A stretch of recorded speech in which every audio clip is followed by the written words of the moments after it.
The Science of Mind by Ernest Holmes. Read by Michelle Ingalls. July 28th. Constipation. Never think a sick person is one who merely has a sick body. If you do, you will find yourself treating the body. Why should we not treat the body? For the simple reason that the cause of the disease is not in the body. The body is an effect and not a cause. You must know that bodies and conditions never move. They are always moved upon. A sick person is one who has a sick thought as well as a sick body. Constipation is often due to a belief in limitation or burden, and is minimally helped by knowing that there is no restriction, no inaction, no limited action, no bondage, no fear, no congestion. Realize that all action is normal, harmonious, and perfect. Any thought which produces a mental tension, fear of lack, of trouble, of disease of all kinds, fear of loss of friends or loss of position, is likely to manifest itself as constipation. Any kind of fear thought retards the free action of the life forces, thus greatly interfering with the functions of the body. In such cases, a treatment for complete relaxation should be given. It is well to know infinite intelligence within me rules me and controls and directs all the organs of my body so that they function perfectly according to their nature. I am an open channel for good to flow in and through me, freely, generously, cheerfully. Every thought of cruelty is disturbing to the entire body.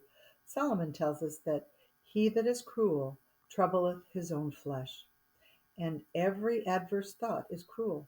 Thoughts of peace and goodwill, a recognition of the unity of all men, will produce harmony and bring about perfect elimination in the body.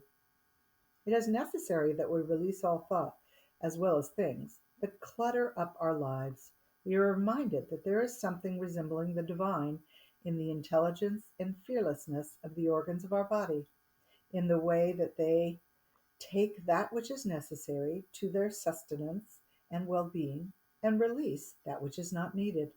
If the organs of the body followed the average tactics of man in his acquisitive habits, if the lungs hoarded the air they take in, if the heart kept the fresh blood stored within its walls, refusing to allow it to circulate, if the stomach retained the food taken in for nourishment, what a static condition we would have.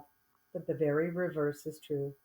Such perfect assimilation, elimination, and circulation has never been equaled by man in anything he has invented. You shall know the truth, and the truth shall make you free. This is a promise we have all proven, in a degree. Could we but comprehend the full significance of spiritual substance, we should be forever freed from all congestive thoughts, selfishness, greed, undue acquisitiveness, all of which has been called the waste products of the mind.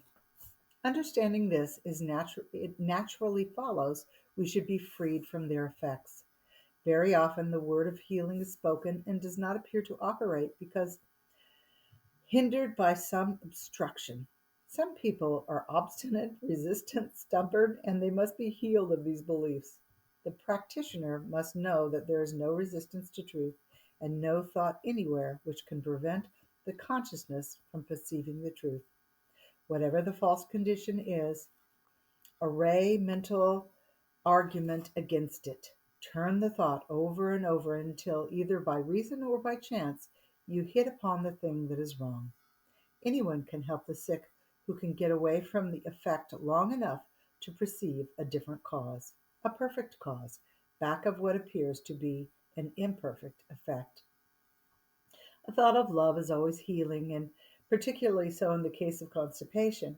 If the practitioner has a full realization of that love fulfills all the laws of life, his life and the patient's life, that there are no restrictions, no burdens, no inhibitions in love, which is the very life within, healing will follow.